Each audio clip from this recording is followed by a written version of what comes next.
안녕하세요. 저는 콜레주 드 프랑스의 한국학 연구소장 미셀 라즈니콜로입니다. 제가 도서관 사서 시절 우연히 발견한 한 권의 일기장이 제 인생을 완전히 바꾸어 놓았습니다. 100년도 더 된 그 일기장에 담긴 놀라운 비밀과 그로 인해 제 삶이 바뀌게 된 이야기는 정말 운명 같답니다. 프랑스인인 제가 어떻게 한국학 연구소 소장이 되었는지, 그리고 왜 이 일에 제 인생을 바치게 되었는지 여러분께 들려드리고 싶어 이렇게 글을 쓰게 되었어요.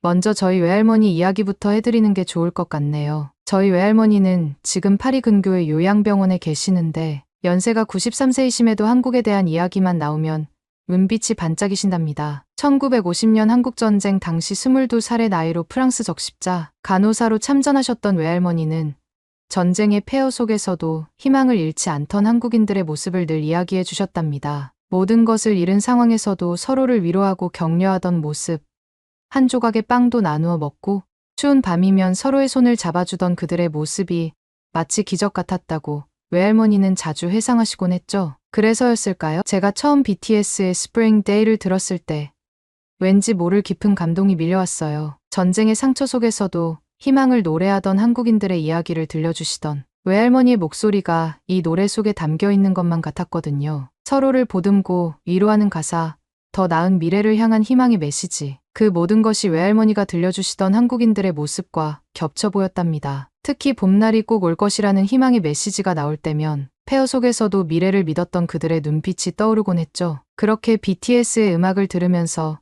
저는 점점 더 한국이라는 나라가 궁금해졌어요. 외할머니의 전쟁 이야기 속 한국인들의 모습이 70년이 지난 지금 전 세계를 감동시키는 K-pop 속에 고스란히 살아있다는 게 정말 신기했거든요. 그래서 한국어를 배우기 시작했고 자연스럽게 한국의 역사와 문화에도 빠져들게 됐답니다. K-팝을 통해 시작된 호기심은 점차 학문적 열정으로 발전했어요. 소르본 대학 동양학 석사 과정을 마치자마자 한국학 박사 과정에 도전했죠. 현대 한국 대중문화에 나타난 한국인의 정신세계와 그 역사적 맥락이라는 주제로 연구를 시작했는데 이는 외할머니의 기억 속 한국인들과 현대 한국 문화 사이의 연결고리를 학문적으로 탐구해보고 싶었기 때문이랍니다. 제 연구 열정은 자연스럽게 콜레주 드 프랑스 아시아학회 200주년 기념 전시 준비에도 반영됐어요. 학회의 가장 젊은 연구원이었던 저는 한국학 섹션의 기획을 맡게 됐는데 중국과 일본 사이에서 제대로 된 존재감을 보여주지 못하고 있는 한국학의 현실이 너무나 안타까웠답니다. 그래서 저는 과감한 제안을 준비했어요.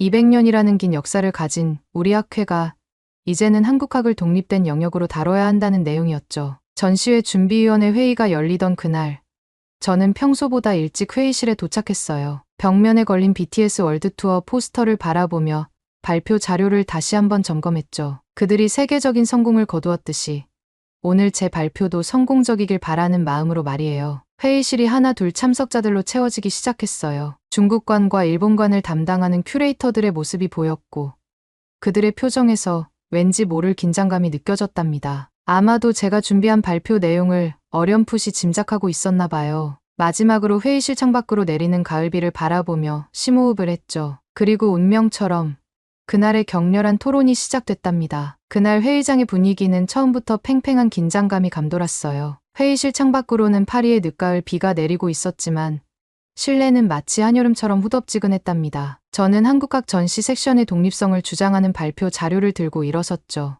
회의실 벽면에 걸린 BTS 포스터가 제게 용기를 주는 것만 같았어요. 그런데 제가 한국학의 독립적인 전시 필요성을 설명하기도 전에 중국 측 대표 제나의 차가운 목소리가 회의실을 가로질렀답니다. 그녀는 검은 뿔테 안경을 치켜올리며 오만한 미소를 지었죠. 한국 문화는 중화 문명의 변방에 불과하다면서 독립적인 전시 가치가 있느냐며 조롱 섞인 말을 던졌어요. 그의 말 한마디 한마디가 마치 날카로운 비수처럼 제 가슴을 파고들었죠. 하지만 더 참을 수 없었던 건 일본 측 대표 하루카의 발언이었어요. 그녀는 회의실 반대편에서 차갑게 웃으며 일어섰는데 임나일 본부설을 언급하면서 고대 한반도가 일본의 지배를 받았다는 황당한 주장을 펼치더군요. 그 순간 제 양손이 부들부들 떨리기 시작했고 심장은 마치 터져나갈 것처럼 쿵쾅거렸답니다. 저는 깊게 숨을 들이마시고 떨리는 목소리를 진정시켰어요. 그리고 현재 전 세계가 한국 문화에 열광하는 이유를 물었죠. BTS의 빌보드 1위,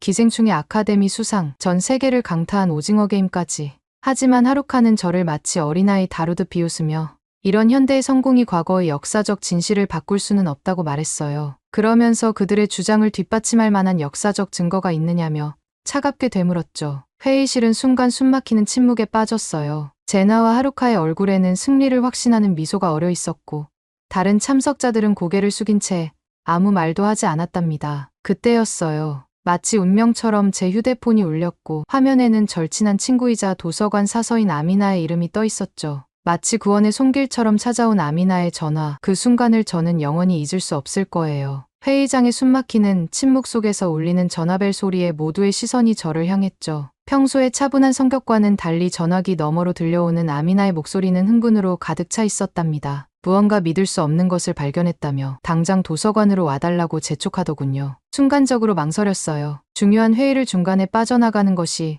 예의가 아니라는 생각도 들었지만 아미나의 다급한 목소리에서 느껴지는 특별한 무언가가 저를 이끌었답니다. 제나와 하루카를 향해 짧게 고개를 숙이고 저는 서둘러 회의실을 빠져나왔어요. 도서관으로 향하는 복도는 왠지 평소보다 더 길게 느껴졌어요. 200년의 역사가 고스란히 담긴 오래된 벽돌 건물의 나무 계단을 한다름에 올라가 숨을 헐떡이며 도서관 깊숙한 곳에 있는 서고에 도착했죠. 그곳에서 아미나는 작은 손전등을 들고 저를 기다리고 있었어요. 아미나는 저를 보자마자 손가락을 입술에 갖다 대며 조용히 하라는 신호를 보냈어요. 마치 중대한 비밀을 간직한 사람처럼 그녀의 눈빛은 평소와 달리 날카롭게 빛나고 있었죠. 그리고는 오래된 서가 깊숙한 곳으로 저를 이끌었는데 발걸음 소리조차 죽여가며 걷는 그녀의 모습에서 뭔가 특별한 것을 발견했다는 직감이 들었답니다. 먼지 쌓인 책장 사이에서 그녀가 꺼내온 것은 낡은 나무로 만든 작은 상자였어요. 상자의 모서리는 세월의 흔적으로 거무스름했고 작은 황동 자물쇠는 녹이 슬어 있었죠. 상자를 바라보는 순간 제 심장은 마치 고대 북소리처럼 쿵쾅거리기 시작했어요. 이상하게도 이 작은 상자에서 뭔가 강렬한 기운이 느껴졌거든요. 손끝이 벌벌 떨렸어요. 마치 운명의 문을 여는 것 같은 긴장감이 온몸을 감쌌죠. 떨리는 손으로 상자를 열자 그 안에서 조심스럽게 말린 두루마리 하나가 모습을 드러냈습니다. 순간 숨이 멎는 것 같았어요. 아미나와 저는 서로를 바라보며 잠시 눈빛을 교환했죠. 그녀의 눈동자에서도 같은 전율이 느껴졌답니다. 마치 시간이 멈춘 것처럼 천천히 아주 조심스럽게 우리는 두루마리를 펼치기 시작했어요. 오래된 종이가 부서질까봐 손끝에 온 신경을 집중했죠. 서가 사이로 비치는 희미한 가을 햇살이 마치 스포트라이트처럼 두루마리를 비추었어요. 그리고 그 순간 거대한 탁본이 마치 오랜 잠에서 깨어나듯 그 모습을 드러냈답니다. 숨이 멎는 것 같았어요. 200년 된 도서관의 공기마저 이 순간을 위해 숨을 죽인 듯했죠. 탁본 위로 드리워진 우리의 그림자가 마치 과거와 현재가 만나는 것처럼 느껴졌어요. 이건 단순한 발견이 아니었어요. 우리는 지금 역사의 한 페이지를 마주하고 있었고 제 온몸의 세포 하나하나가 이 순간의 중요성을 온전히 느끼고 있었답니다. 마침내 완전히 펼쳐진 두루마리는 우리의 상상을 뛰어넘는 규모였어요. 아미나는 6m는 되는 것 같다며 놀란 목소리를 냈고 저도 고개를 끄덕일 수밖에 없었답니다. 이렇게 거대한 탁본은 본 적이 없었거든요. 그것도 100여 년이 넘는 세월 동안 이렇게 보존 상태가 양호하다니 정말 믿기지 않았어요. 우리는 천천히 탁본을 살펴보기 시작했어요. 먼저 눈에 들어온 건 비석의 균열을 따라 생긴 하얀 자국들이었죠. 아미나가 이 부분은 석회를 발라서 글자를 선명하게 만든 것 같다고 말했는데 그녀의 관찰력은 언제나 날카로웠답니다. 저는 그 위에 찍힌 한자들을 유심히 살펴보았어요. 각각의 글자가 마치 살아있는 것처럼 힘이 넘쳤거든요. 아미나는 이상하다며 고개를 갸웃거렸어요. 중국 비문치고는 뭔가 다른 느낌이 든다고. 글자의 모양이나 새기는 방식이 특이하다고 말하던 그녀의 목소리가 채 끝나기도 전에 제 시선이 한 부분에 고정됐어요. 비스듬히 비치는 햇살 아래 수많은 한자들 사이에서 한 글자가 제 시선을 사로잡았어요. 신라. 순간 온몸에 전율이 일었답니다. 마치 전기가 흐르는 것처럼 등줄기가 서늘해지면서 동시에 뜨거운 무언가가 가슴 속에서 솟구쳤어요. 이것은 분명 동아시아의 문서였지만 중국이나 일본의 것이 아닌 한국의 문화재라는 직감이 강하게 들었죠. 떨리는 목소리로 아미나에게 이 글자를 가리켰어요. 신라가 고대 한국의 왕국 이름이라고 설명하자 아미나의 눈도 커졌답니다. 순간 우리는 서로를 바라보며 같은 생각을 했어요. 이것은 단순한 문서가 아닌 잃어버린 한국의 역사적 증거였던 거예요. 신라라는 글자를 발견한 순간의 흥분과 설렘을 가득 담아 아미나에게 속삭였어요. 그러나 도서관 서고에서 이런 중요한 문화재를 계속 살펴보는 것은 위험해 보였죠. 아미나와 눈빛을 교환한 후 우리는 조심스럽게 탁본을 다시 마라 한국학 자료실로 옮기기로 했답니다. 자료실에서 탁본을 다시 펼치며 우리는 더욱 세밀하게 살펴보기 시작했어요. 글자 하나하나를 확인할 때마다 이것이 한국 문화재라는 확신은 더욱 강해졌죠. 아미나는 곧바로 휴대폰을 꺼내 한국학 도서관의 노미숙 사서님께 연락을 드렸어요. 워낙 꼼꼼하고 신중한 성격인 아미나였기에 이런 중대한 발견에는 전문가의 확인이 절대적으로 필요하다고 생각했나 봐요. 노미숙 사서님은 파리의 한국 문화재 분야에서 가장 신뢰받는 전문가였어요. 30년 넘게 한국학 도서관을 지켜오신 분이라 혹시나 이런 귀중한 발견이 있을까 늘 기대하고 계셨다고 해요. 전화를 받자마자 곧장 오시겠다고 하셨죠. 그런데 웬일인지 우리의 대화가 3층 건물 전체에 퍼져나간 걸까요? 마치 그림자처럼 제나가 자료실 문 앞에 나타났어요. 중국 고문서 분야의 신성으로 불리는 그녀는 늘 완벽하게 다림질된 실크, 블라우스에 테일러드 재킷을 즐겨 입었죠. 베이징대 최연소 박사 출신이라는 이력을 항상 자랑스레 내세우며 동양 고문서 분야에서 자신만한 전문가가 없다고 자부하던 사람이었답니다. 제나는 날렵한 하이힐 소리를 내며 우리 쪽으로 다가왔어요. 회의실에서 보았던 그 오만한 미소를 그대로 띈 채 도수 높은 금태, 안경 너머로 차가운 눈빛을 보내며 우리를 내려다보았죠. 그녀의 긴 생머리가 어깨에서 우아하게 흔들렸지만 그 눈빛만은 매서웠답니다. 제나는 탁본을 힐끗 보더니 비웃듯 입꼬리를 올렸어요. 한자로 된 문서는 당연히 중국의 것이라며 이는 분명 당나라 시대의 변방 기록일 것이라고 단정지었죠. 그녀의 가느다란 손가락이 탁본을 향해 뻗어오면서 이것을 중국 고문서 연구실로 가져가서 자세히 검토하겠다고 말했어요. 순간 제 심장이 쿵쾅거렸답니다. 베이징 대학의 동북공정 프로젝트에 참여했던 제나가 이 탁본을 가져간다면 또다시 한국의 고대사가 중국의 지방 역사로 왜곡될 수 있겠다는 두려움이 엄습했거든요. 얼마 전에도 그녀는 고구려를 중국의 소수민족 정도로 폄하하는 논문을 발표했었죠. 이대로 빼앗기면 안 된다는 절박한 마음이 온몸을 휘감았어요. 그때였어요. 노미숙 사서님이 자료실에 도착하셨답니다. 항상 한복을 개량한 듯한 단아한 치마를 즐겨 입으시던 그녀는 이날도 우아한 걸음걸이로 다가오셨어요. 노미숙 선생님은 60대 후반의 나이에도 불구하고 늘 고전적인 아름다움과 지적인 카리스마를 동시에 풍기는 분이었죠. 한국 문화재 분야에서 30년 이상의 경력을 가진 그녀는 날카로운 지성이 느껴지는 눈빛으로 탁본을 유심히 살펴보셨어요. 비석의 글자 모양과 새김 방식, 특히 받침돌 부분의 특징적인 문양을 짚어가며 설명하셨죠. 더구나 비문에 등장하는 연호와 관직명이 명백히 고구려의 것이며 글자의 배치 방식도 전형적인 고구려, 비석의 특징을 보인다고 하셨어요. 잠시 침묵이 흐른 후 놀라움과 확신이 섞인 목소리로 운명 같은 말씀을 하셨답니다. 이것이 바로 광개토 대왕비의 탁본이며 더구나 석회 탁본 이전의 원석 탁본일 가능성이 높다고요. 제나의 얼굴에서 순식간에 혈색이 가시는 게 보였어요. 자신만만하던 그녀의 오만한 미소는 순식간에 굳어버렸고 안경 너머로 보이는 눈동자가 불안하게 흔들렸죠. 특히 원석 탁본이라는 말에 그녀의 표정이 더욱 창백해졌답니다. 원석 탁본은 비석의 원형이 거의 그대로 남아있던 시기에 제작된 것이라 역사적 가치가 가장 높은 탁본이거든요. 노미숙 선생님은 이어서 광개토 대왕비의 역사적 의미를 설명하셨어요. 고구려가 동아시아 최강국이었음을 증명하는 이 비석은 수나라와 당나라도 넘보지 못했던 그들의 웅장한 영토가 어디까지였는지를 생생하게 보여준다고 하셨죠. 더구나 이 탁본은 일본이 비문을 왜곡하기 이전의 것일 수 있다며 그 가치가 무척 크다고 덧붙이셨답니다. 제나는 창백한 얼굴로 자료실을 빠져나갔어요. 아마도 아침 회의에서 자신이 한국 문화를 중국 변방의 문화로 폄하했던 말이 떠올랐던 걸까요? 그녀의 하이힐 소리가 복도를 따라 점점 멀어져 갔죠. 제 가슴은 여전히 두근거렸지만 이번에는 흥분과 기쁨 때문이었어요. 아침 회의에서 하루카가 요구했던 바로 그 역사적 증거가 여기 있었으니까요. 노미숙 선생님은 이제 이 탁본의 체계적인 연구와 보존이 필요하다며 전문 연구팀을 꾸리자고 제안하셨어요. 그리고 그 연구팀의 책임을 제게 맡기고 싶다는 말씀도 하셨죠. 창밖으로 비치는 늦가을의 햇살이 탁본 위에서 반짝였어요. 마치 광개토 대왕이 우리에게 미소를 보내는 것만 같았답니다. 이제 우리는 잃어버렸던 한국의 역사, 그 찬란했던 고구려의 이야기를 세상에 들려줄 수 있게 된 거예요. 그 순간 저는 깨달았습니다. 이것이야말로 하루카에게 보여줄 수 있는 가장 강력한 증거라는 거요.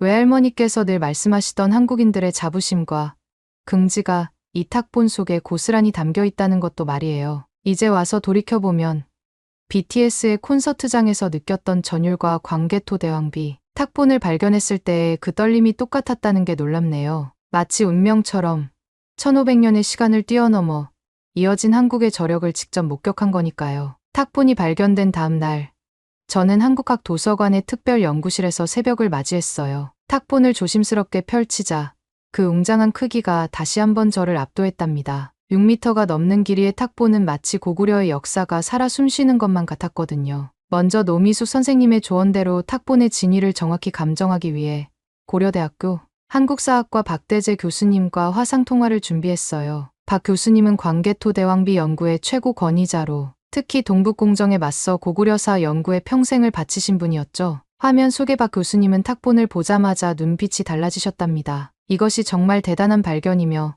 석회로 덧칠하기 전에 원석 탁본일 가능성이 높다는 설명을 해주셨어요. 비문의 보존 상태에 대해 말씀하시던 중 제나의 동북공정 주장을 전해 들으시곤 교수님의 목소리가 격앙되기 시작했어요. 이런 식의 역사 왜곡이 계속되어서는 안 된다며 박 교수님의 떨리는 목소리에는 분노와 안타까움이 가득했어요. 광개토대왕비는 고구려가 동아시아 최강국이었음을 증명하는 가장 확실한 증거라고 하시면서 이 탁본의 연구와 보존이 이제 제 책임이라고 당부하셨답니다. 교수님의 말씀에 가슴이 뭉클해졌답니다. 그리고는 곧바로 비문 해독 작업에 몰두했어요. 한 글자 한 글자를 확인할 때마다 고구려의 웅장한 역사가 눈앞에 펼쳐지는 것만 같았죠. 특히 광개토대왕이 만주 전역을 평정하고 백제를 굴복시키며 신라를 도와 왜구를 물리치는 내용을 읽으면서는 가슴이 뜨거워졌답니다. 연구실 벽에 커다란 지도를 펼쳐놓고 비문에 나오는 고구려의 영토를 하나씩 표시해 나갔어요. 그러다 문득 제 눈을 의심할 수밖에 없었죠. 표시된 영역이 현재 한국 기업들의 세계 진출 지도와 놀랍도록 겹쳐지는 게 아니겠어요? 마치 1500년 전 광개토대왕이 개척했던 그 길을 따라 현대의 한국 기업들이 세계로 뻗어나가는 것만 같았답니다. 이런 놀라운 발견에 가슴이 두근거리던 그때 아미나가 커다란 스크린을 들고 연구실로 들어왔어요. 우리는 곧바로 고구려 영토 지도 위에 현대 한국 기업들의 진출 현황을 투사해보기 시작했답니다. 과거 고구려가 지배했던 만주 지역에는 현대자동차의 공장들이 들어서 있었고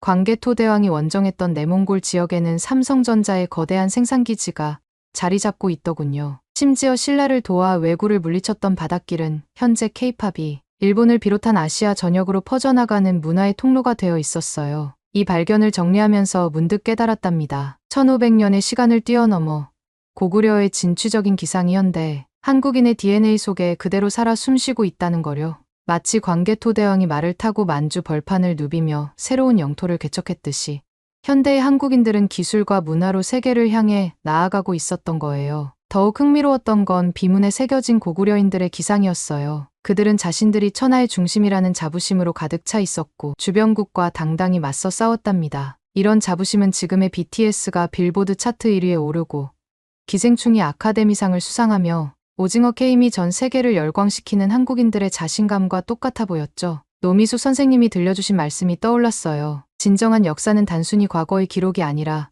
현재를 이해하고 미래를 그려나가는 힘이라고요. 그 순간 저는 이 탁본 연구가 단순한 학술적 발견을 넘어 한국의 저력과 미래를 보여주는 중요한 열쇠가 될 거란 확신이 들었답니다. 박 교수님께 이런 분석 결과를 보고하자 교수님의 눈시울이 붉어지셨어요. 프랑스의 젊은 연구자가 고구려와 현대 한국의 연관성을 이렇게 깊이 이해하고 있다는 사실에 감동하신 것 같았죠. 외할머니가 한국전쟁 때 보았던 한국인들의 불굴의 의지가 실은 광개토대왕 시대부터 이어져 온 것이었다는 생각에 저도 뭉클해졌답니다. 연구실의 창 너머로 저녁 노을이 물들기 시작했지만 저의 흥분은 가라앉을 줄 몰랐어요. 광개토대왕의 업적이 새겨진 비석이 세워진 곳, 중국 지린성 지안시는 현재 고구려 고분군이 있는 곳이기도 하다는 걸 알게 됐거든요. 그리고 그곳에는 세계문화유산으로 등재된 수많은 고구려 고분들이 있다는 사실도 새롭게 알게 됐답니다. 그런데 더욱 놀라웠던 건 이 비석이 단순한 기념비가 아니라는 사실이었어요. 광개토대왕의 영토 확장과 군사적 승리만을 자랑하는 것이 아니라 백성들의 안녕과 국가의 번영을 기원하는 내용도 담겨 있더군요. 마치 현대 한국 기업들이 세계 시장에서 성공하면서도 사회적 책임을 잊지 않는 것처럼 고구려의 지도자들도 힘과 책임의 균형을 잘 알고 있었던 거예요. 아미나는 비문의 마지막 부분을 가리키며 의미심장한 발견을 했답니다. 능묘를 지키는 수묘인에 대한 규정이 상세히 기록되어 있었는데 이는 후세에 자신들의 역사가 잊히지 않기를 바라는 간절한 마음이 담겨 있는 것 같았어요. 마치 1500년 전 고구려 사람들이 우리에게 우리의 이야기를 기억해달라고 부탁하는 것만 같았죠. 그날 밤 연구실을 나서면서 고구려 사람들과의 약속을 마음에 새겼어요. 제나와 같은 사람들의 왜곡된 주장으로부터 이 찬란한 역사를 지켜내겠다고요. 그리고 현대 한국의 놀라운 성공이 결코 우연이 아닌 광개토대왕 시대부터 이어져 온 한민족의 위대한 유산이라는 사실을 세계에 알리겠다고 말이에요. 탁본의 진위를 밝혀낸 다음 날, 저와 아미나는 한 가지 중요한 의문을 품게 됐어요. 도대체 어떻게 이 탁본이 프랑스까지 오게 된 것일까 하는 점이었죠. 노미수 선생님께서 알려주신 아시아학회 기록에 따르면 1917년 5월 11일 앨리스 게티라는 여성이 이 탁본을 기증했다고 해요. 하지만 그 이상의 자세한 내용은 찾을 수 없었답니다. 아미나는 특히 한 가지 점이 의문이라고 했어요. 당시는 일제강점기 시절인데 어떻게 서양 여성이 이렇게 중요한 한국 문화재를 소장하고 있었는지, 또 왜 하필 프랑스 아시아학회에 기증했는지 말이에요. 우리는 이 의문을 풀기 위해 도서관 지하 수장고로 향했답니다. 습기 차단을 위해 특수 제작된 이중 문을 열자 100년이 넘는 시간이 고스란히 담긴 공기가 느껴졌어요. 앨리스 게티는 당시 유명한 동양 미술 연구가였다고 해요. 특히 불교 미술의 조예가 깊었고 1914년에는 북방 불교의 불상과 도상에 관한 자료집을 발간했다는 기록도 있더군요. 재미있는 건 이 자료집 발간 전 6년 동안 그녀가 3차례나 동아시아를 여행했다는 사실이었어요. 특히 중국 베이징의 골동품 상가인 유리창을 자주 방문했다는 기록이 남아있었죠. 당시 이곳은 문화재 거래의 중심지였다고 하네요. 기증한 날짜인 1917년 5월 11일, 바로 그날 동양학자이자 아시아학회 회원이던 에두아르 샤반이 이 탁본에 대해 짧게 소개했다는 기록이 있더군요. 샤반은 현재 프랑스 국립도서관이 소장한 또 다른 광개토 대왕비 탁본의 수집가이기도 했죠. 이런 기록들을 정리하다 보니 뭔가 석연치 않은 점이 자꾸 눈에 띄었어요. 왜 게티는 자신이 수집한 탁본을 프랑스 국립도서관이 아닌 아시아학회에 기증했을까? 게다가 샤바니 같은 날 그 자리에 있었다는 것도 단순한 우연으로 보기엔 너무 의심스러웠죠. 서구 깊숙한 곳으로 들어갈수록 공기는 더욱 차가워졌어요. 100년이 넘는 세월 동안 쌓인 고문서들의 먼지 냄새가 코끝을 자극했죠.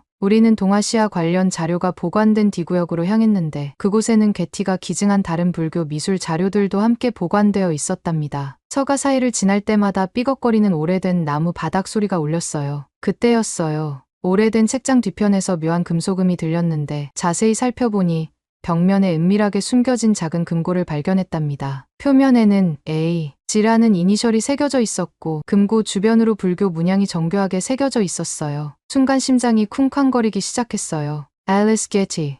바로 그녀의 금고일 거란 직감이 들었거든요. 우리의 발견에 들뜬 마음도 잠시 서구 입구 쪽에서 발자국 소리가 들려왔어요. 일본 고문서 담당 큐레이터인 하루카였죠. 평소와 달리 서류 가방을 들고 있었는데 동아시아 고문서 보존 상태 점검이 있다는 얘기는 듣지 못했었거든요. 그녀는 여전히 싸늘한 미소를 띤 채 금고를 힐끗 보더니 고문서 보존을 위해 이곳은 즉시 폐쇄해야 한다며 서고 열쇠를 내놓으라고 요구하는 거예요. 문서 보존이라는 명목으로 우리의 조사를 방해하려는 의도가 너무나 뻔히 보였답니다. 하루카의 갑작스러운 등장에 긴장감이 감돌았지만 아미나가 재치 있게 상황을 돌파했어요. 노미수 선생님의 공식 허가를 받은 조사라며 허가증을 내밀었거든요. 하루카는 입술을 깨물며 돌아섰지만 우리를 감시하듯 서고 입구 근처를 맴도는 게 느껴졌답니다. 금고 앞으로 다시 시선을 돌리자 불교 문양 사이에 숨겨진 작은 숫자들이 보였어요. 아미나는 이것이 게티가 남긴 암호일 거라며 그녀의 불교 미술 자료집을 가져왔죠. 우리는 자료집 속 불상 도판 번호와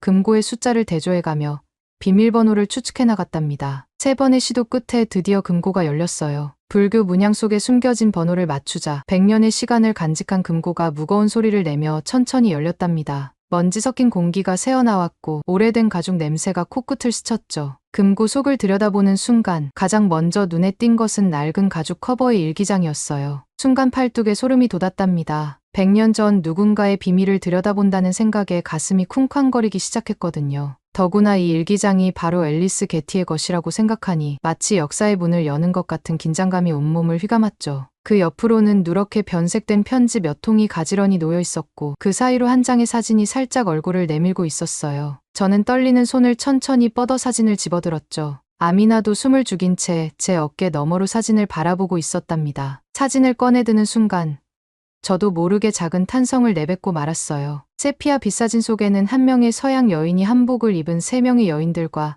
나란히 앉아 있었거든요. 우아한 자태의 서양 여인은 분명 게티였을 텐데 놀랍게도 그녀의 눈빛에서는 당시 조선 여인들과 똑같은 결연한 의지가 느껴졌답니다. 마치 그들과 하나가 된 듯한, 무언가 중요한 비밀을 공유하고 있는 듯한 그런 눈빛이었어요. 떨리는 손으로 사진을 뒤집어 보는 순간 저는 경악하고 말았습니다. 100년의 세월이 지났음에도 불구하고 검은 잉크로 쓰인 글씨가 너무나도 선명하게 남아있었거든요. 조선의 독립을 꿈꾸며 1912년 베이징. 이 글귀를 읽는 순간 저는 숨조차 쉴 수 없었답니다. 이제야 게티의 눈빛이 왜 그토록 강렬했는지 이해할 수 있었죠. 숨을 고르며 일기장을 집어들었어요. 표지의 가죽은 오랜 세월을 견뎌낸 듯 바스러질 것처럼 보였지만 묘하게도 단단했답니다. 첫 페이지를 조심스럽게 넘기자 모리스 쿠랑의 편지가 모습을 드러냈어요. 프랑스어로 쓰인 그의 필체를 알아보는 순간 저는 심장이 멈출 것만 같았죠. 편지를 읽어내려가는 동안 제 손은 계속해서 떨렸어요.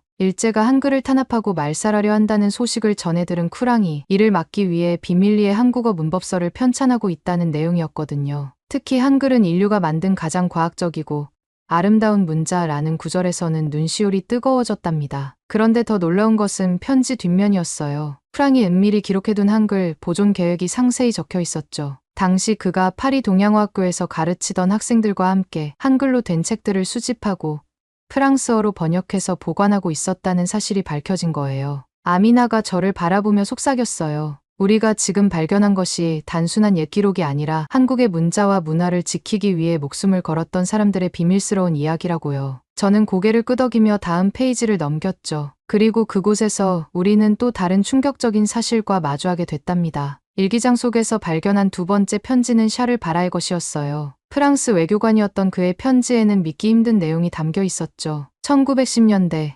일본이 조선의 문화재를 약탈하려 할 때 그가 비밀리에 고구려 문화재들을 프랑스로 반출했다는 거예요. 그것도 조선의 독립운동가들과 협력해서 말이에요. 편지를 읽어내려가는 동안 제 손이 부들부들 떨렸답니다. 일제의 감시를 피해 문화재를 숨기고 보호하는 과정이 마치 첩보 영화처럼 상세히 적혀 있었거든요. 특히 광개토 대왕비 탁본과 관련된 부분에서는 숨이 멎는 것 같았어요. 바라가 쓴 글에 따르면 이 탁본은 단순한 문화재가 아니라 고구려의 영광을 증명하는 가장 강력한 증거였기에 반드시 지켜내야 할 가치가 있었다는 거예요. 게티의 일기는 여기서 더욱 충격적인 이야기를 들려주었답니다. 그녀는 불교 미술 연구가라는 신분을 이용해 비밀리에 독립운동을 지원했다고 해요. 특히 유리창에서 문화재를 구입하는 것처럼 가장하여 실제로는 독립운동가들에게 자금을 전달했다는 기록도 있었죠. 그리고 마지막 페이지에서 발견한 그녀의 고백은 우리를 완전히 숙연하게 만들었어요. 나는 중국과 일본의 문화를 모두 연구했지만 한국의 문화야말로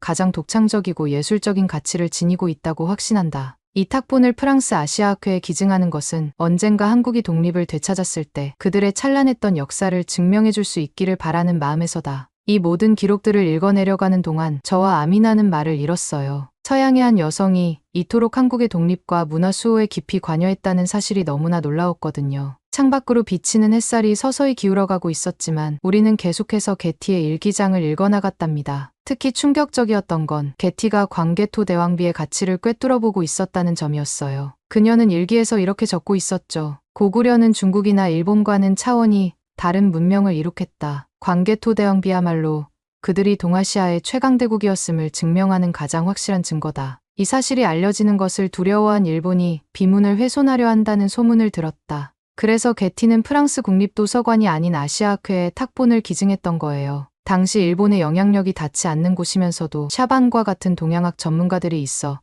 탁본의 가치를 제대로 연구하고 보존할 수 있는 곳이었기 때문이었죠. 갑자기 아미나가 일기장 속에서 작은 쪽지 하나를 발견했어요. 거기에는 이런 글이 적혀 있었답니다. 이 금고의 내용물은 반드시 한국이 독립을 되찾고 그들의 찬란했던 역사가 재평가될 때 세상에 공개되어야 한다. 저는 그 순간 전율이 온몸을 타고 흘렀어요. 우리가 발견한 것은 단순한 역사적 기록이 아닌 한 세기 동안 잠들어 있던 진실이었던 거예요. 하지만 우리의 발견은 여기서 끝이 아니었어요. 일기장 맨 뒷부분에서 발견한 낡은 지도 한 장이 우리의 시선을 사로잡았답니다. 그것은 당시 고구려 유적지들을 표시한 지도였는데 특히 광개토 대왕비가 있는 지린성 지안 지역이 붉은 잉크로 강조되어 있었죠. 게티는 지도 아래에 이런 메모를 남겼더군요. 이곳에는 아직 발견되지 않은 수많은 고구려의 문화재들이 묻혀 있다. 특히 광개토 대왕비 주변에는 더 많은 비석들이 있을 것이다. 하지만 지금 이것들을 파내는 것은 위험하다. 일본이 이를 약탈하거나 훼손할 것이 분명하기 때문이다. 순간 저는 전율이 잃었어요. 단순히 불교 미술 연구가였던 줄 알았던 게티가 사실은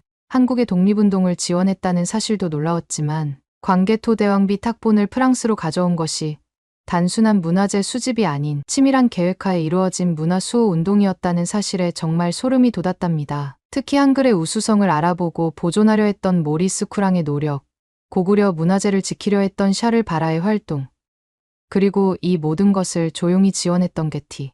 이분들의 노력이 아니었다면 지금 우리는 이렇게 찬란했던 우리의 역사를 증명할 수 없었을 거예요. 아까 전 우리를 막으려 했던 하루카의 모습이 떠올랐어요. 그때는 몰랐지만 지금 제가 느끼는 이 전율은 아마도 100년 전 게티가 느꼈던 것과 같은 감정이었을 거예요. 마치 제가 독립운동가가 된 것 같은 이상한 흥분감도 들었죠. 그리고 이제는 제가 그들의 뒤를 이어 한국의 역사와 문화를 지켜내야 할 차례라는 사명감도 함께 말이에요. 아미나와 저는 서로를 바라보았어요. 우리가 해야 할 일이 무엇인지 이제는 분명해졌답니다. 100년 전 게티가 그랬듯이 이제는 우리가 이 역사적 진실을 지키고 알려야 할 차례였으니까요. 그리고 이것이야말로 한국을 진정으로 사랑했던 게티가 우리에게 남긴 마지막 선물이자 과제였던 거예요. 그때였습니다. 복도에서 들려오는 발소리에 저와 아미나는 순간 얼어붙었어요. 하루카가 서구 관리팀 직원들을 3명이나 대동하고 나타난 거예요. 그녀의 차가운 미소 뒤에 숨겨진 의도가 느껴졌죠. 마치 100년 전 일제가 우리 문화재를 약탈하려 했던 것처럼 하루카는 정식 공문을 내밀며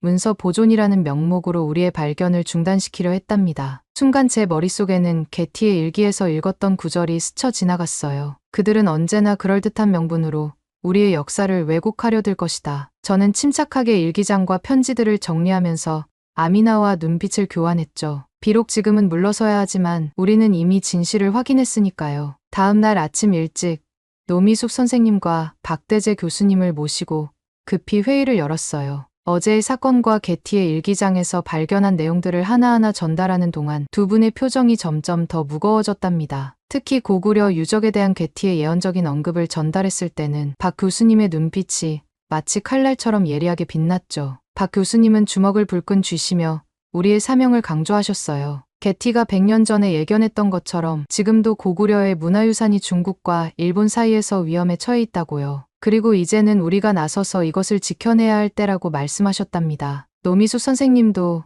깊이 공감하시며 결연한 목소리로 말씀하셨어요. 프랑스의 구석구석에는 아직도 발견되지 않은 한국 문화재들이 잠들어 있을 것이며 게티와 같은 분들이 목숨을 걸고 지켜낸 이 소중한 유산들을 이제는 우리가 찾아내고 연구해야 할 때라고요. 그렇게 우리는 새로운 프로젝트를 시작하기로 했어요. 이것은 단순한 문화재 발굴 사업이 아닌 한국의 진정한 역사를 되찾는 역사적인 프로젝트가 될 거였죠. 프랑스 전역의 도서관과 박물관에 숨겨진 한국 문화재들을 발굴하고 그 가치를 세계에 알리는 것, 바로 게티가 우리에게 남겨준 마지막 투쟁이자 과제였으니까요. 그리고 운명은 우리의 결심을 기다렸다는 듯이 놀라운 반응을 보여줬답니다. 회의가 끝나고 막 연구실로 돌아왔을 때였어요. 제 휴대폰이 쉴 새 없이 울리기 시작했는데 전 세계 언론들이 우리의 발견에 대한 취재를 요청하고 있었던 거예요. 광개토 대왕비 탁본의 발견은 순식간에 세계적인 뉴스가 되었죠. 르몽드지가 가장 먼저 프랑스에서 발견된 동아시아 제국의 비밀이라는 제목으로 대대적인 보도를 했고, 피가로지도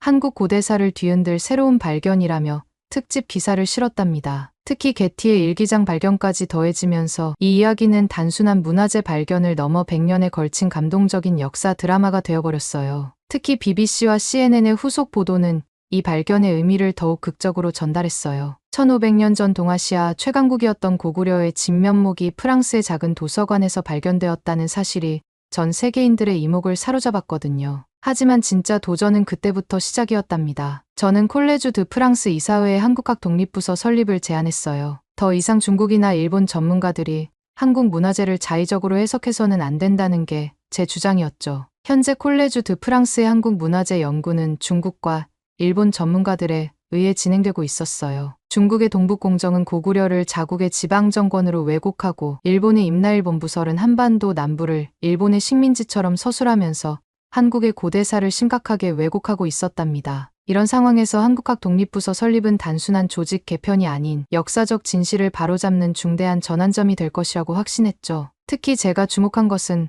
고구려의 영토 확장과 현대 K컬처의 세계화 사이의 놀라운 유사성이었어요. 고구려가 자발적인 문화적 매력으로 주변국들을 매료시켰듯이 K컬처도 강제나 침략이 아닌 자연스러운 문화적 영향력으로 세계인들의 마음을 사로잡고 있었거든요. 이는 군사력과 경제력을 앞세워 문화를 강요하는 중국의 문화공정이나 경제적 우위를 내세워 자국 문화를 전파하려는 일본의 방식과는 완전히 달랐답니다. 연구소장 취임식 날, 제 마음은 그 어느 때보다 벅차올랐어요. 창밖으로 비치는 은은한 아침 햇살이 마치 새로운 시대의 시작을 알리는 것만 같았거든요. 외할머니께 전화를 드렸을 때 할머니의 떨리는 목소리에서 한국전쟁 당시의 기억이 고스란히 전해져 오는 듯했답니다. 그때 할머니가 보았던 한국인들의 불굴의 의지가 지금 제가 시작하는 이 여정의 밑거름이 되어주었다고 생각하니 가슴 한켠이 뭉클해지더군요. 이제 저는 매일 아침 연구소에 들어설 때마다 새로운 결심을 하게 된답니다. 광개토대왕비가 1500년 동안 고구려의 진정한 모습을 지켜왔듯이 프랑스 곳곳에 숨겨진 한국의 역사적 진실들을 찾아내겠다고요. 그리고 언젠가는 더 이상 우리의 역사가 타인에 의해 왜곡되지 않는 날이 올 것이라 믿으면서 오늘도 열정적으로 연구에 매진하고 있답니다. 이것이야말로 107년 전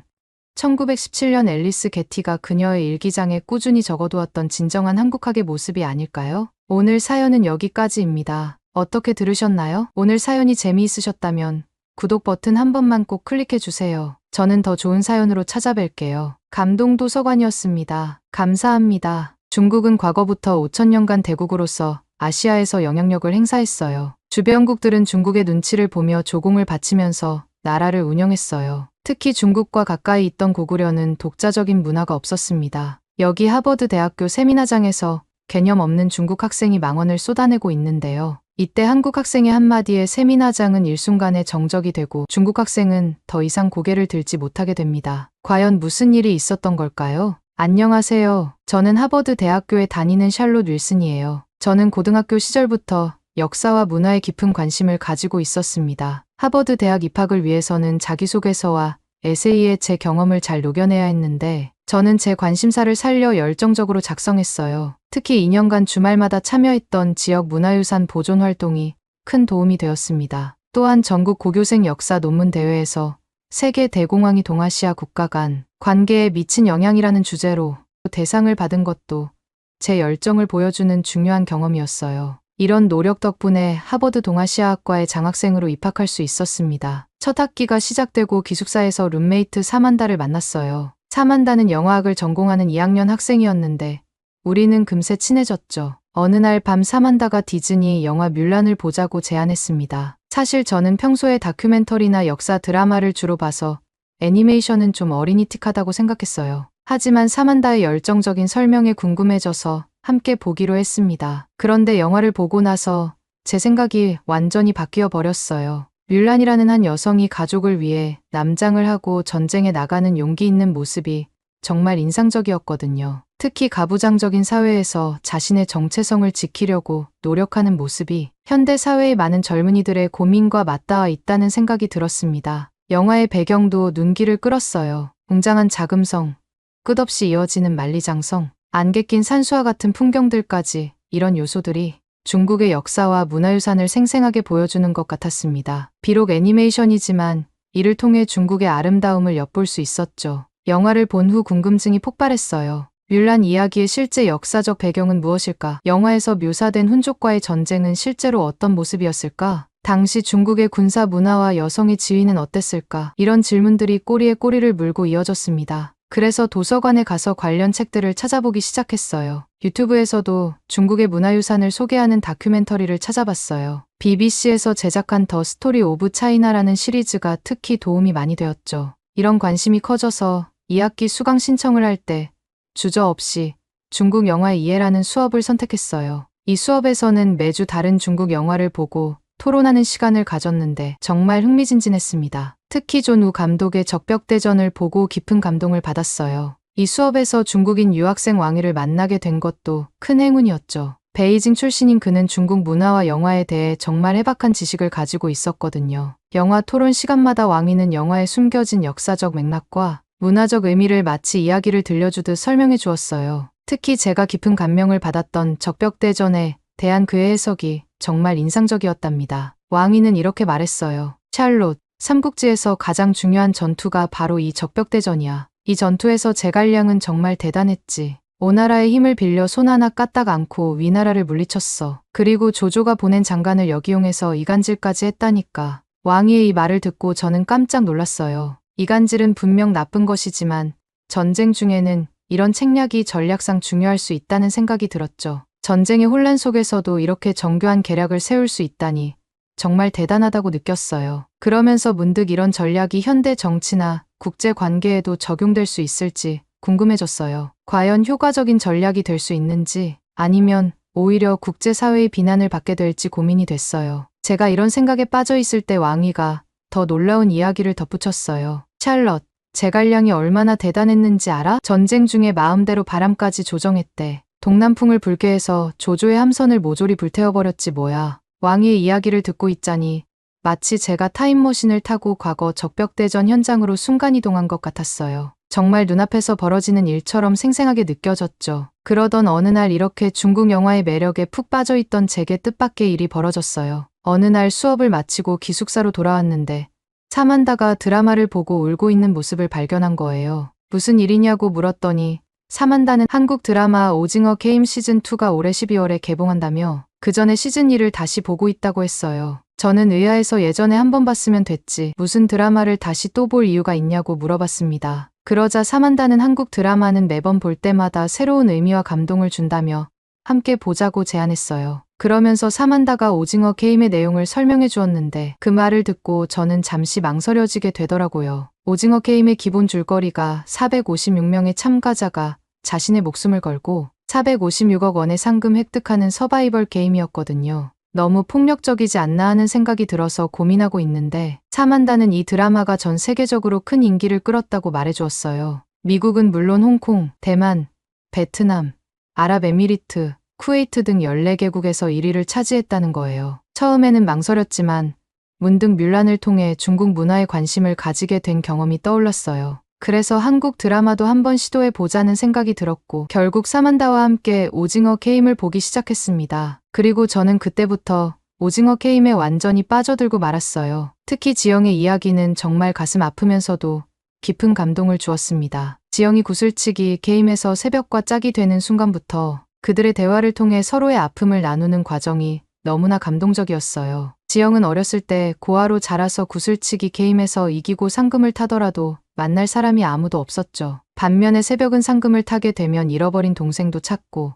제주도 여행도 가고 어머니도 만나기로 되어 있었거든요. 그래서 지영은 구슬치기에서 지게 되면 죽게 되는 상황인데도 일부러 새벽한테 져주게 됩니다. 지영의 불운한 과거와 그로 인한 상처, 그리고 그녀가 새벽에게 보여주는 따뜻한 마음에 저도 모르게 눈물이 났어요. 특히 지영이 새벽을 살리기 위해 자신의 목숨을 포기하고 구슬을 떨어뜨리는 장면은 정말 가슴 아팠죠. 그녀가 마지막으로 강새벽, 고마워.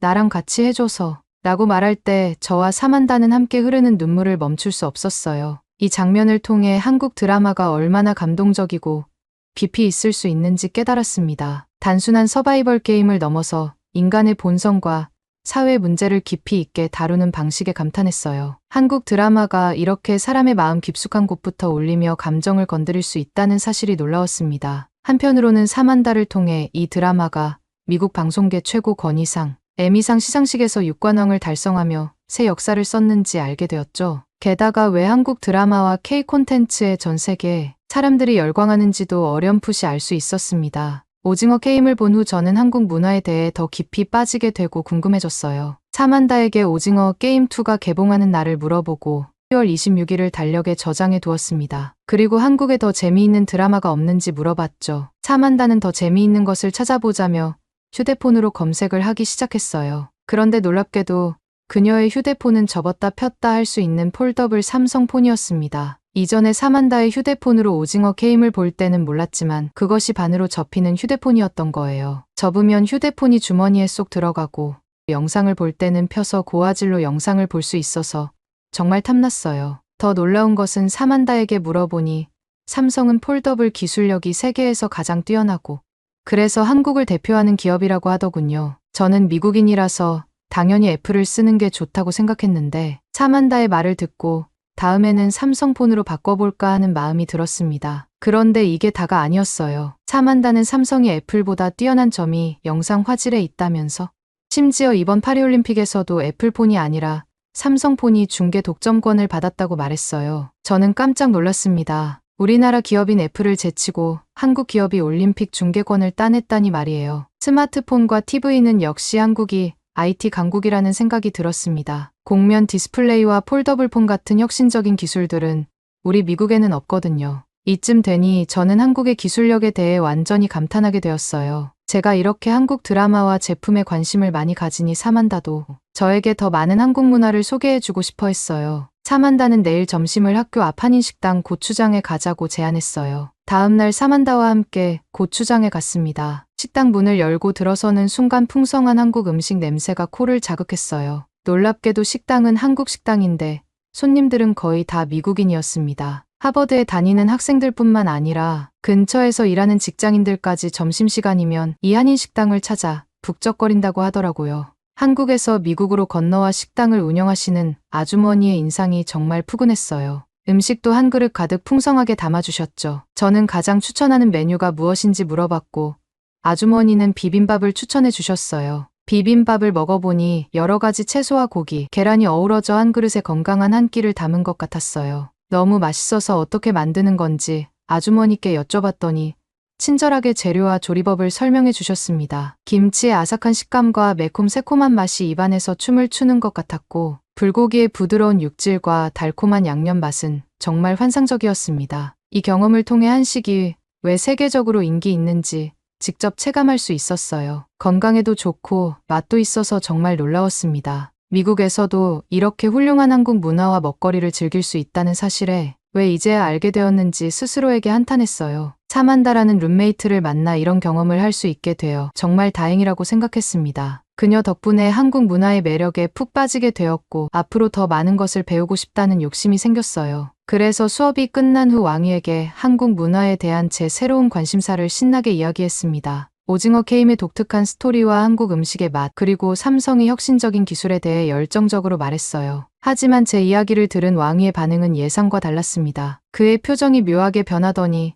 갑자기 오징어 게임은 한국이 중국 것을 베낀 거라고 주장하는 거예요. 저는 깜짝 놀라 그게 무슨 말이냐고 물었죠. 왕희는 한국은 과거부터 중국의 속국으로 소국이라 불리면서 자신들에게 조공을 바쳤다고 말했습니다. 저는 정말 큰 충격을 받았어요. 오징어 게임 같은 대작이 중국에서 베낀 것이라니 믿을 수가 없었습니다. 하지만 왕희는 거기서 멈추지 않았어요. 한국 문화의 중국 기원설을 계속해서 주장했거든요. 한복이 중국의 한푸에서 유래했다느니 한국의 전통 음식들도 대부분 중국에서 시작되었다느니 하는 말들이었습니다. 하지만 제가 지금까지 공부해본 걸 종합해봤을 때 왕희의 말이 쉽게 납득되지 않았어요. 한국의 김치나 비빔밥 같은 음식들은 한국의 기후와 식재료, 그리고 문화적 특성이 깊이 반영된 고유한 음식이라고 배웠고 한식 식당 고추장에서 주인 아주머니도 그렇게 말씀하셨거든요. 게다가 한식의 발효 문화나 장 문화 같은 세계적으로도 독특한 한국식 문화를 중국 거라고 주장하는 건 너무 터무니없는 말이었어요. 심지어 제가 사만다랑 같이 갔던 미국 내한식당 이름마저 고추장인걸요. 그래서 저도 나름대로 반박을 했어요. 문화는 서로 영향을 주고받는 것이고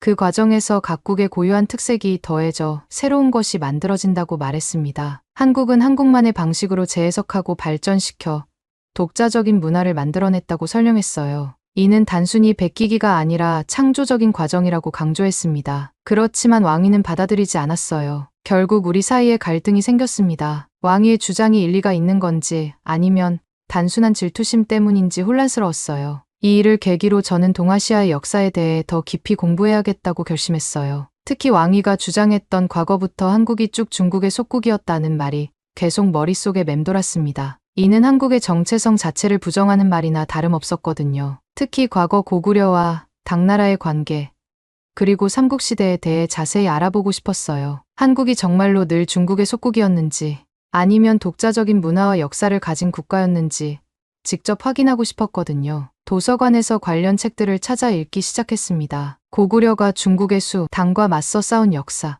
신라가 당과 동맹을 맺어 삼국을 통일한 과정 등을 알게 되었어요. 특히 고구려 을지문덕이 평양성에서 수나라 군대를 유인해 살수해서 대승을 거둔 전략은 정말 놀라웠어요. 고구려의 역사를 깊게 공부해보니 을지문덕이 중국의 전략가 제갈량의 적벽대전 전략보다도 더 뛰어났다고 생각했습니다. 제갈량이 적벽대전에서 불과 20만의 군대로 조조의 80만 대군을 물리쳤다면 을지문덕은 30만의 군사로 수나라의 113만 대군을 격파했으니까요. 한편으로는 어떻게 고구려가 5천년간 중국의 침략을 물리치고 독자적인 국가로 살아남을 수 있었는지 그 핵심 원동력이 무엇인지도 궁금해졌습니다. 이런 뛰어난 전략과 군사력이 고구려의 독립을 지켜낸 큰 요인 중 하나였겠다는 생각이 들었어요. 그렇게 왕위와의 어색한 논쟁이 끝나고 기숙사로 돌아가는 중이었어요. 기숙사 현관 앞 게시판에서 한 포스터가 제 눈길을 끌었습니다. 하버드 동아시아 연구소에서 주최하는 동아시아의 역사와 문화 세미나에 대한 안내문이었어요. 이 세미나는 학생들뿐만 아니라 교수진과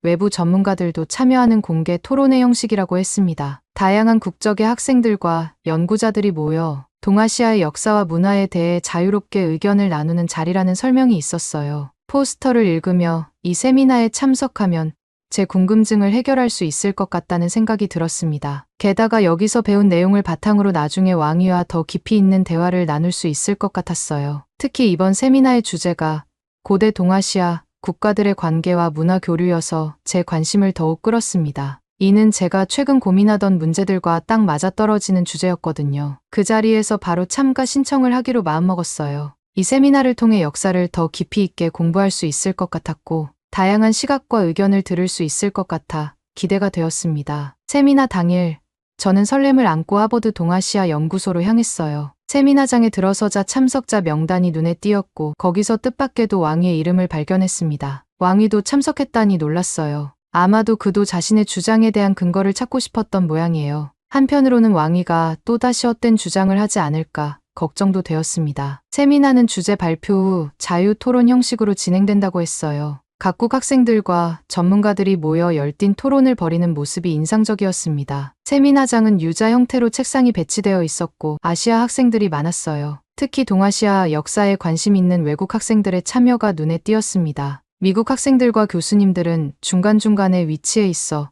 토론 전체를 조율하는 듯한 인상을 주었죠. 토론이 시작되자 긴장감이 감돌았습니다. 각국 학생들은 자국의 입장을 대변하려는 듯 열정적으로 손을 들어 발언 기회를 얻으려 했어요. 특히 중국과 한국 학생들 사이의 신경전이 눈에 띄었습니다. 외국 학생들은 호기심 어린 눈으로 양측의 주장을 경청하는 모습이었어요. 토론이 시작되자 왕위가 먼저 발언권을 얻었어요. 그는 제 예상처럼 처음부터 거침없었습니다. 중국은 과거부터 5천년간 대국으로서 아시아에서 영향력을 행사했다고 주장했어요. 주변국들은 중국의 눈치를 보며 조공을 바치면서 나라를 운영했다고 말했습니다. 특히 중국과 가까이 있던 고구려는 약탈 문화를 기초로 해서 성장한 나라라고 언급했어요. 역시 제 예상처럼 왕위는 중국 역사를 우선시하고 의도적으로 한국의 문화를 폄하하는 것처럼 느껴졌습니다. 저도 왕위와의 대화 후 도서관에서 공부했던 내용을 말하려고 손을 들려고 했어요. 고구려는 중국의 조공을 바치기보다 용맹하게 맞서 싸웠고 을지문덕의 살수대첩 등 제가 봤던 것을 이야기하려 했습니다. 그런데 그때 한 학생이 먼저 손을 들고 발언권을 얻었어요. 그는 키가 크고 단정한 외모에 날카로운 눈빛을 가진 학생이었습니다. 나중에 알게 된 이름이 박민준이었는데 그는 눈빛부터 결연하고 날카로웠어요. 민준은 차분하면서도 단호한 목소리로 말하기 시작했습니다. 민준은 왕위의 주장이 편협한 국가주의적 사고라고 날카롭게 지적했습니다. 그의 목소리에는 자신감이 넘쳤어요. 고구려는 독자적인 국가로서 동아시아 최강국으로 군림했다고 강조했습니다. 그 증거로 광개토대왕 비문을 언급했는데 그의 설명이 매우 구체적이어서 놀랐습니다. 광개토대왕 비문에는 고구려의 영토 확장이 상세히 기록되어 있습니다. 민준이 말했어요. 비문에 따르면 광개토대왕은 백제를 공격하여 58성, 700촌을 빼앗았고 신라를 도와 왜구를 물리쳤으며 말갈족을 정복하고 동부여를 멸망시켰습니다. 심지어 요동 지역까지 진출해 한반도를 넘어 만주 전역을 지배했다는 내용이 새겨져 있어요. 민준의 상세한 설명에 세미나장이 조용해졌습니다. 저는 이렇게 구체적인 역사적 증거가 있다는 사실에 놀랐어요. 고구려가 정말로 강대국이었다는 것을 실감할 수 있었습니다. 민준의 말에 따르면 오히려 한국이 강대국으로서 아시아에서 더 큰 영향력을 발휘하는 거였어요. 그러자 왕위가 다시 반박했습니다. 그의 목소리에는 약간의 동요가 느껴졌어요. 고구려의 약탈 문화처럼 최근의 오징어 게임도 중국의 것을 모방했다고 주장했습니다. 이 말을 듣는 순간 세미나장의 공기가 팽팽해지는 것을 느낄 수 있었어요. 이 말을 듣고 민준의 눈빛이 더욱 날카로워졌습니다. 그의 표정에서 역사적 사실을 왜곡하는 것에 대한 분노와 함께 현대 문화까지 깎아내리는 것에 대한 불쾌감이 읽혔어요. 저는 민준이 어떻게 반박할지 긴장된 마음으로 기다렸습니다. 민주는 베끼는 건 오히려 중국이 한국을 베낀다고 강하게 주장했어요. 오징어 게임2의 개봉과 전 세계적 흥행을 모함하려는 의도라고 말하면서 실제로 베끼는 건 중국이라고 지적했습니다. 그러면서 최근 사건들을 구체적으로 언급했어요. 2018년 중국이 한국 기업 직원들을 빼내가 반도체 기술을 유출한 사건을 예로 들며 이를 명백한 기술 탈취라고 했습니다. 또한 한국의 대장금이 중국에서 그대로 리메이크된 것과 김치를 중국의 파오차이라고 주장한 논란도 언급했어요. 민준의 말을 들으며 저는 제가 본 한국 드라마 오징어 게임이 떠오르면서 그때 느꼈던 감동이 생생하게 되살아났습니다. 저런 퀄리티 높은 수준의 드라마가 단순한 모방에서 만들 수 없다고 생각했어요. 한국 드라마를 보면 영혼이 팔리는 것처럼 심장이 뛰는 걸 경험했거든요. 그러면서 한국 드라마는 그 안에 자본주의의 모순과 인간의 갈등, 그리고 화합이라는 본연의 감정을 녹여내는 뛰어난 예술작품이었죠. 민주는 계속해서 태양의 후예나 별에서 온 그대 같은 한국 드라마들이 중국에서 무단으로 표절되는 일이 비일비재했다고 말했습니다. 한국 문화를 베끼면서도 오징어 게임 같은 세계적인 콘텐츠는 회방 놓기에 바쁜 게 중국이 아니냐고 반문했어요. 왕의 얼굴이 더욱 붉어졌지만 여전히 뭔가 흠집을 내고 싶어 하는 것 같았어요. 그래서 한국 드라마는 폭력적인 내용으로 젊은 층에게만 인기 있다고 주장했습니다. 특히 오징어 게임을 예로 들며 사람을 죽이는 잔인한 내용이 어떻게 인기를 얻을 수 있는지 반문했어요. 민주는 침착하게 반박했습니다. 오징어 게임이 나이를 불문하고 모든 사람이 좋아하는 드라마라고 말하면서 실제 드라마의 주인공이 오일남 할아버지라는 점을 강조했어요. 그는 이어서 한국 드라마가 전 세계적인 인기를 끄는 이유는 드라마 안에 담긴 깊은 휴머니즘과 철학 때문이라고 설명했습니다. 민주는 오징어 게임이 단순한 생존 게임이 아니라고 말했어요. 이 드라마가 현대 사회의 자본주의와 불평등 문제를 날카롭게 비판하고 있으며 뒤제 시달리는 주인공들의 모습이 전 세계 많은 사람들의 현실을 반영하고 있다고 설명했습니다. 이런 보편적인 문제의식이 전 세계 시청자들의 공감을 이끌어냈다고 덧붙였어요. 또한 오징어 게임의 주인공 오일남 할아버지 캐릭터에 대해 언급했습니다. 오일남 할아버지가 한국의 경제 성장을 이끈 세대를 상징한다고 말하면서 그가 아카데미 시상식에서 브레이크 댄스를 추는 모습이 한국인의 유연성과 문화적 적응력을 보여준다고 설명했어요. 이런 복합적인 캐릭터를 통해 한국 드라마가 단순한 오락을 넘어 깊이 있는 사회적 메시지를 전달하고 있다고 강조했습니다. 민준의 설명을 들으며 저는 한국 드라마의 깊이와 영향력을 새롭게 인식하게 되었어요. 단순히 재미있는 이야기를 넘어 현대 사회의 문제를 다루고 인간의 본질적인 고민을 담아내는 한국 드라마의 힘을 느낄 수 있었습니다. 이에 왕이는 얼굴을 붉히며 반박했습니다. 베끼기만 하는 나라가 어떻게 천하를 통일할 수 있겠느냐며 당시 중국은 진시황이 분열된 제국을 통일한 최초의 왕조였다고 주장했어요. 그러자 민준이 날카롭게 받아쳤습니다. 진시황이 가장 원했던 것은 천하 통일이 아니라 문화 통일이었다고 말하면서 그 당시 고구려가 독자적인 척을 만들어 동아시아의 표준을 세웠다고 설명했어요. 민준의 설명에 따르면 척은 물건을 재거나 세금을 거둘 때 기준이 되는 자를 말하는 거예요. 그러면서 민주는 고구려의 척은 단순한 측량 도구의 변경이 아니라 국가 정체성과 독립국가의 권력과 힘을 나타낸다고 말했습니다. 구체적으로 고구려 척 길이가 35.6cm로 한나라 척의 23.7cm보다 11.9cm나 길었다고 말했습니다. 중국이 그토록 존경하는 맹자도 고구려 척의 편리함을 알고 칭송했다고 말했습니다. 더불어 이 고구려 척이 신라, 백제,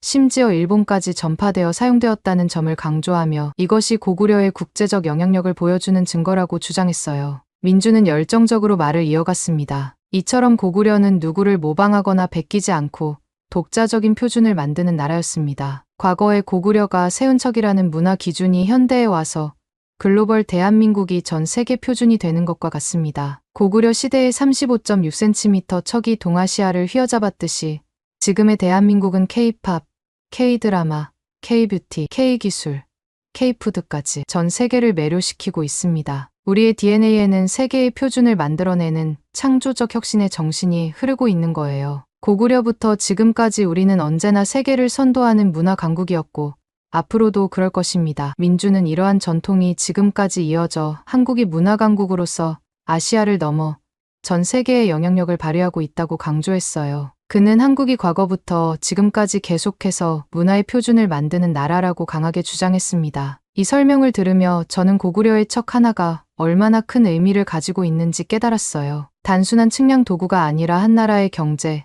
문화, 그리고 국제적 영향력을 보여주는 중요한 증거라는 점이 놀라웠습니다. 민준의 설명이 끝나자 세미나장은 잠시 숨죽인 듯한 정막에 빠졌습니다. 왕이는 고개를 숙인 채 자리에 앉아 있었고 그의 어깨가 살짝 떨리는 것이 보였어요. 그는 더 이상 반박할 말을 찾지 못한 듯했습니다. 토론은 거의 끝나가는 듯했고 모두가 결론을 기다리고 있을 때였어요. 그때 갑자기 세미나장 뒤쪽에서 목소리가 들렸습니다. 모두가 그쪽을 바라보자 하버드 동아시아 연구소의 소장인 마이클 퍼셀 박사가 일어섰습니다. 퍼셀 박사는 중국 학생들을 바라보며 차분하게 말씀하셨어요. 여러분, 역사는 항상 우리에게 새로운 관점을 제시합니다. 고구려 시대부터 지금까지 한국은 대국으로서 동아시아에 중요한 영향력을 행사해왔습니다. 고구려의 척이 동아시아의 표준이 되었듯이 현대의 한국 문화와 기술이 세계의 표준이 되고 있어요. 그는 잠시 숨을 고르고 계속 말씀하셨습니다. 광개토대왕이 만주 벌판을 호령하며 아시아의 최강자로 군림했듯이 지금의 대한민국은 문화와 기술 면에서 세계를 선도하는 강대국이 되었습니다. K-팝, K-드라마, 반도체, 조선기술 등 다양한 분야에서 한국은 세계의 중심에 서 있어요. 대한민국이라는 브랜드가 전 세계로 뻗어나가는 것은 바로 이런 역사적 맥락의 연장선상에 있는 것입니다. 퍼셀 박사의 말씀이 끝나자 세미나장은 잠시 정막에 빠졌어요. 그의 권위 있는 평가에 모두들 수긍하는 듯했어요. 저는 이 말을 들으며 가슴이 뭉클해졌어요. 한국의 역사와 현재가 이렇게 긴밀하게 연결되어 있다는 사실, 그리고 세계적으로 인정받는 학자의 입에서 한국의 위상을 듣게 되니 왠지 모를 소름이 돋았어요. 세미나가 끝나고 나오면서 저는 한국 문화에 대해 더 깊이 알아가고 싶다는 생각이 들었어요. 이 경험을 통해 역사와 문화를 바라보는 제 시각이 완전히 바뀌었다는 걸 느꼈습니다. 앞으로 저는 한국어를 본격적으로 배워볼 생각이에요. 언어를 통해 문화를 더 깊이 이해할 수 있을 거라 믿기 때문이죠. 또한 한국의 역사와 문화에 관한 수업을 더 많이 듣고 관련 책들도 찾아 읽어볼 계획입니다. 더불어 한국의 현대 문화도 적극적으로 체험해보고 싶어요. K-팝 콘서트에도 가보고 한국 영화나 드라마도 더 많이 보려고 해요. 기회가 된다면 한국 문화 체험 프로그램이나 교환학생 프로그램에도 참여해보고 싶습니다. 이번 경험을 통해 문화의 힘과 영향력을 실감했어요. 앞으로 제 진로도 문화 교류나 국제관계 쪽으로 고민해볼 생각이에요. 한국과 미국, 나아가 전 세계의 문화를 이어주는 가교 역할을 하고 싶다는 꿈이 생겼거든요. 오늘 사연은 여기까지입니다. 어떻게 들으셨나요? 광개토대왕이 만주 벌판을 호령하며 아시아의 최강자로 군림했듯이 지금의 대한민국은 문화와 기술 면에서 세계를 선도하는 강대국이 되었습니다. 저는 이 말에서 정말 소름이 돋았네요. 한국 드라마와 영화가 사랑받는 이유가 광개토 대왕님 때부터였군요. 여러분 생각은 어떤지 댓글 많이 달아주세요. 그 전에 구독 버튼 꼭 클릭해 주시고요. 저는 더 좋은 사연으로 찾아뵐게요. 감동도서관이었습니다. 감사합니다.